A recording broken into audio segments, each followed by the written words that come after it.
Both of you guys, did it take you guys a set to get going and get into it, or?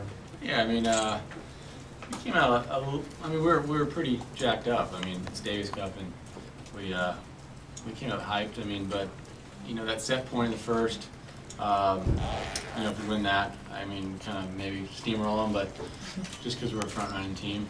But you know, they played good. You know, they served well. They needed to, and we were just trying to get in points.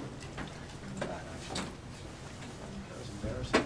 How poorly we jumped on that set. Did I even jump? I was just I don't think you jumped. I was trying to jump for you. Replay.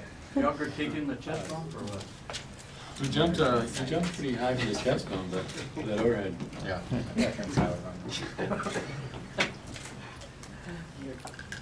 Hi, guys. What was bigger in the fourth set, the break or converting the break? The break's huge. I mean, there's only 3 breaks out there today, and every one was really big. I mean, we're pretty stingy in our serve, and you know, we're pretty confident when we're up a break. So you know, that's what we do. We usually consolidate breaks. You know, we were down 2 break points there at 4-3. Had a couple of crazy long ones. But you know, that was probably the pivotal point. Once we got through that, big lefty comes up at 5-4. Guys, you've won a couple titles in your career. These guys have never played together before. You're down a set on obviously a very important day. I mean, was there genuine concern, or were you just shaking your head saying, "Come on, please, let's get with it"? That's when you're happy that's a 3 out of 5 set match.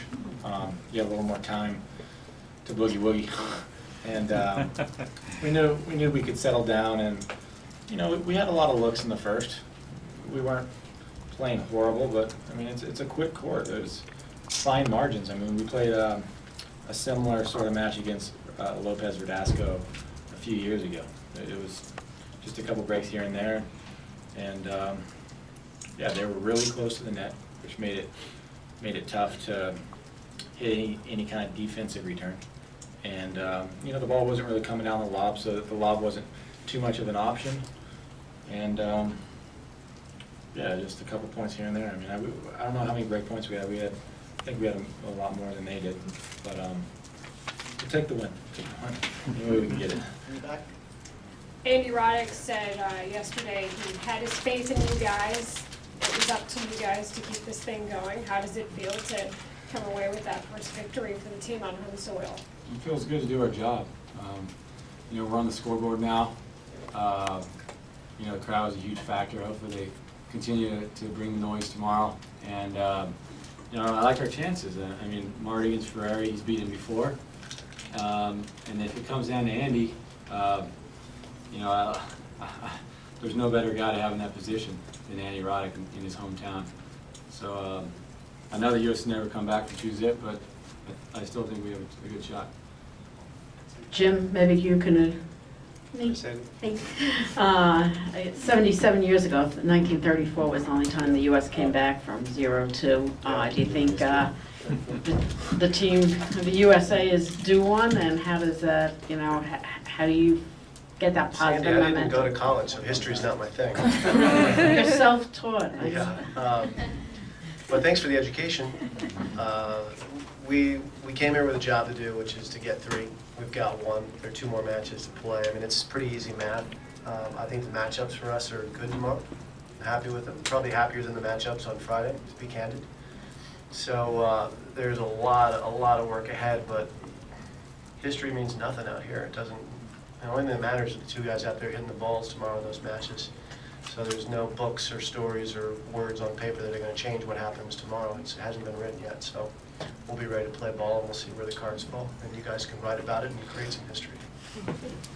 Jim, was there discussions, you had discussions with the referee about a couple balls hit that scoreboard or come close to hitting the scoreboard? Because from where we're sitting, it looked like it did. I just asked him if is it legal if the ball goes up and through the scoreboard? He said as long as it doesn't touch something. So that was something that we didn't address early on, because if you go out and look at it, it's highly improbable coming through there without touching something. So thankfully these guys were so heads up that managed to both go up for the overhead, and yeah, no one got hurt. But yeah, it's part of the play, I guess. If it doesn't touch, it's still the ball's in play, and it didn't. It was an odd set of circumstances, but we just wanted clarity on whether it was, if a ball goes up in there and the point's over, because he let it play.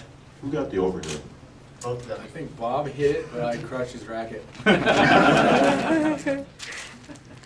Jim, what is there in Marty's game that will hurt better tomorrow? Well, Marty's got a great serve. Marty's very consistent from the back of the court, and he plays very good defense. It's a little bit of a different matchup, and David played so well yesterday, and it's likely he'll play that well again. So Marty's going to have to lift his game and take it to him at times, but also be patient at times, because you can easily get frustrated playing someone like David when he's not missing as he was yesterday. He can just seem like he's a wall out there, but Marty can also be a wall. And Marty is not as small and as fast. He's big and he's long, and he covers the court in a different way. Guys, does it help you to have a teammate or teammates sitting out on the bench during your matches? Is that meaningful to you? Some say yes, some no, Yeah, I mean, it always helps to have support from your friends, guys that, we've been on this team with for the last 8 to 10 years. So it's, we know they have confidence in us. And, yeah, you like to have familiar situations out on the bench. Because you hear the crowd, you know how supportive they are, but Yeah. to be able to look in Andy's eyes, at a good or bad time, how much does that help you? It's cool to see him so enthused and into the Sure. match. Yesterday we watched a set and we just go back with our feet up and just get maximum rest. But to see them jumping up, almost every big point is huge. They're really rooting for us, from the bottom of their heart, and they got to play tomorrow. So that's just great. They're just great teammates. Jim, you like seeing the other guys out there during the match? Listen, I think in a perfect world, they'd be able to watch every point, but our guys need to do what's right for them. You won't see Andy watching Marty from the sidelines tomorrow in the fourth match. He needs to be doing his thing. Same with these guys. If there was one match a day for 5 days, everyone would sit and watch. But it's the practical reality is we need to focus on taking care of business at all times, and if that means we can all be on the bench, great. It is a collective effort, but I think we have to be realistic as to when it's appropriate and not. Jim, every player personality is different, so it's the first time you've been coached with Marty. You didn't play in the earlier tie, so what do you need to do, or what do you think he needs to prepare him the best way for the match tomorrow? He hasn't been in this situation as much as Andy has. We talked about this in Santiago. That's my biggest challenge as a captain, is to come into an established team and to fit in and not be the sore thumb who's making things awkward for them when they're in their war environment effectively as an athlete's mindset. So Marty is a little different than Bob and Mike. He's a little different than Andy. He's different than John Isner, and it's my job is to find out when and how to do that. And we worked through it yesterday, and we had a good chat about it afterwards to see if it felt right and where it was good and where there's room for improvement. So Marty, he likes to have a chat when it's important, but he also likes his space, and he likes to be able to have some quiet time. So I think I'll do a better job for him tomorrow. So you learn some things and you'll do a little tweaking. I'll always be tweaking with these guys. There's no perfect system out there. You have to find the right thing for the situation, and we talked about this as well. Sometimes saying nothing is the best coaching you can do. Jim, I know Freddie Couples here. I don't know if you follow golf or not, but if you're familiar with the Ben Crenshaw. What is golf? Is that a game? It's small ball. Yeah. You play all the time. Okay. Brian would be great. Yeah. I don't know if you're familiar with Ben Crenshaw and the Ryder Cup story in '99, whenever really. With Ben Crenshaw? Ben Crenshaw, Yes. when he gave him the big Right. big talk and the big speech. Are you familiar with that? I wonder- Vaguely, you're making me familiar with it. Okay. That's when he said, he was talking about destiny. Yeah. He had a feeling the next day and they came back and beat the Right. Europeans, so I Right. didn't know if you believe in destiny or had any predictions or anything. Not in the prediction business. I believe in putting our helmets on and going to work and playing it point by point. Destiny is a real beautiful concept, but reality intrudes on destiny by forcing you to confront the moment And we got a lot of moments ahead of us tomorrow. We'll be ready to confront each of them that come. I'm a little more pragmatic maybe than Ben is. He sounds like he's a bit of a dreamer. Well, Bob and Mike, obviously your Davis Cup records speak for yourselves, for itself, and how clutch you guys have been. But just talk about how much you guys want the ball, whether it's a chance to clinch the tie, you guys are up 2-0, or the chance to save the team and keep the tie going. I mean, it's the same for us, no matter if it's 1-0, 2-0, 0-2. It's a different situation each time. And, you know, we create motivation from, you know, each score line we're in. You know, that today we went out there just trying to get some momentum going for this team. And, you know, keep us in the match, give our singles horses a chance to, you know, show some stuff on Sunday. And, you know, we love Davis Cup. It's a huge part of our career. And some of our best memories have come from Davis Cup. So, you know, as long as Jim keeps giving us the nod, we'll be here. Jim, your suit has kind of incited a lot of chatter on Twitter.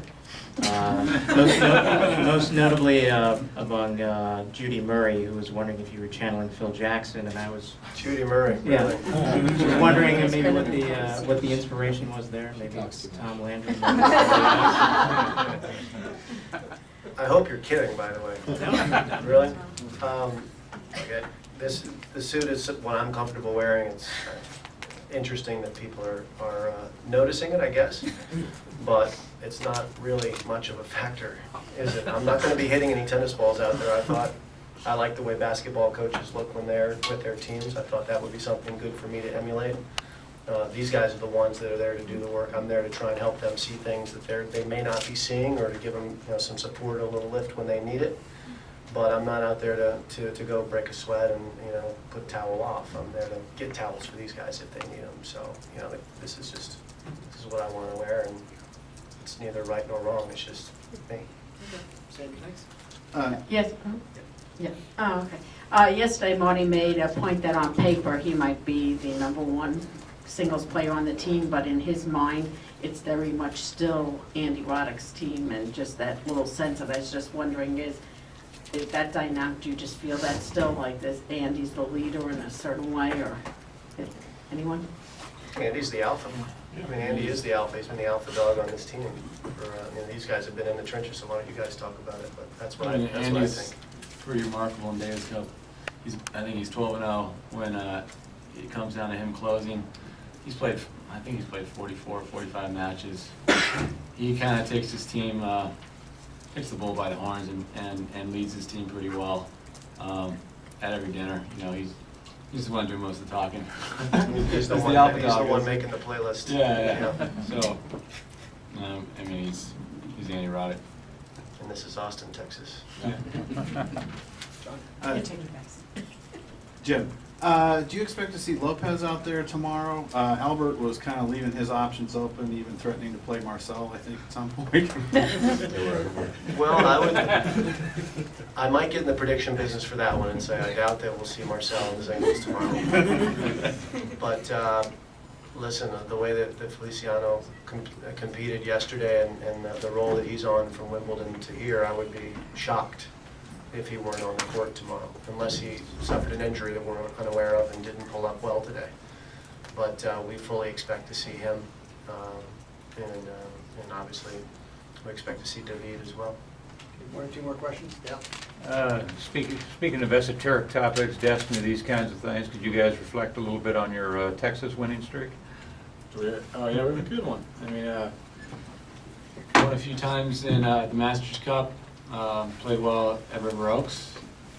Played good at the 14 Nationals in San Antonio. And so back in Austin. Yeah, man. For some reason, we play really well here.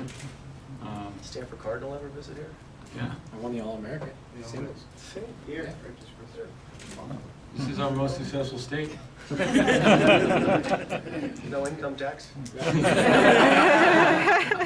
Moving, Jim? No rain. No rain, not here. Jim, what were your conversations like with Andy? Because you've lost in the Davis Cup and come back to clinch. Were there any conversations about that over the last 24 hours? Well, there have been lots of conversations in the last 24 hours. And one of the great things about this team is they're very experienced. And they've had to bounce back over the years from setbacks and disappointments. So, you know, Andy is fully aware of what he needs to do. My conversations with him are more focused on the matchup and what he needs to do in the match. I don't need to tell him to bounce back.